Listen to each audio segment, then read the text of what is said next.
Uste, pinaasa ang UE. Coach Jerry nabash dahil di kinakausap ang mga players. Madriaga, setter na, coach na rin.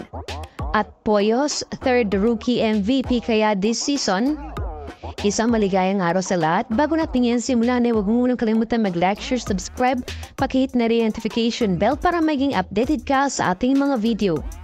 What a game! Yan ang pinamalas ng dalawang kupunan na Uste at UE sa kanilang laban, kung saan ay kamuntik-muntikan pang makuha ng UE ang laban kontra UST. Ngunit mas naging compose nga ang players ni Coach Kung Fu, kaya't nakuha pa rin ito ang panalo in 4 sets sa score na 18-25, 25-19, 25-17 at 25-22. Pinangunahan nga ni Donggalyo ang kupunan ng UE sa opensa, kung saan mapa backrow attacks ay nagiging lethal ito para sa UST.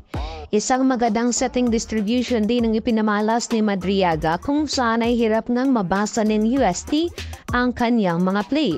Umarangkada nga ang UE sa unang sets dahil medyo naging off nga rito ang depensa ng kupunan ng UST, at isa sa mga pumapatay ng momentum rito ang kanilang mga errors, kaya't ganun-ganun na lang ang pang-arangkada ng UE sa panimulang set.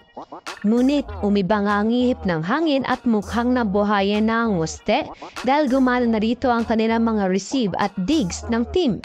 Isa pa sa pagiging unstoppable ni Poyos na bumuhay sa laro ng kupunan.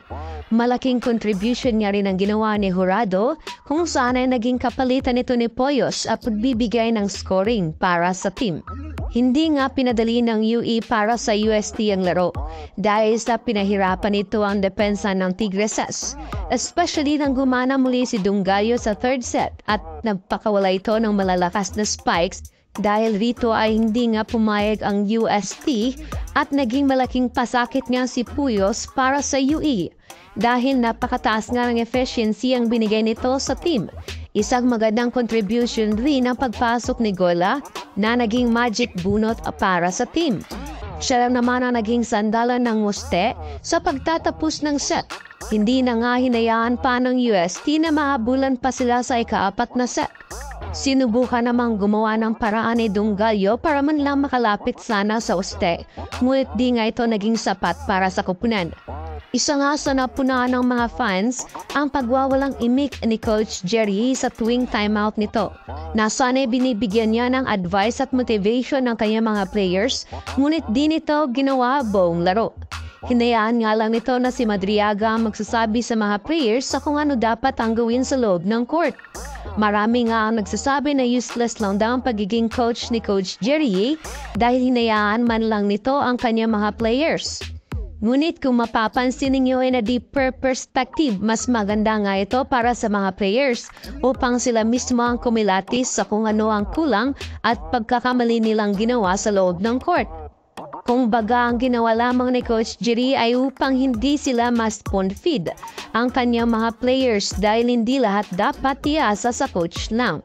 Ang pagkukulang nga lang dito ni Coach Jerry ay ni minsan di man lang ito binigyan ng suwesyon ng kanyang team para man lang sana ma-flip at mas lumaban pa at magkaroon ng idea sa mga susunod nitong gagawin.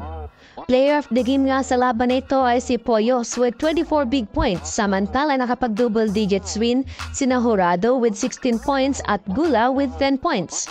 Nasayang nga ang 23 big points ni Donggalyo, ngunit nakapag-double digits rin naman sina Cepeda at Nogales na may 10 points each. Mga ka-volleyball, ano pa kaya sa tingin ninyo ang mga rason sa pagkatalo ng UE sa laban? Leave your comment below. Huwag kalimutan mag-like, share, subscribe at mag-leave ng comment. I-hit mo rin yung notification bell para may updated ka sa ating mga video.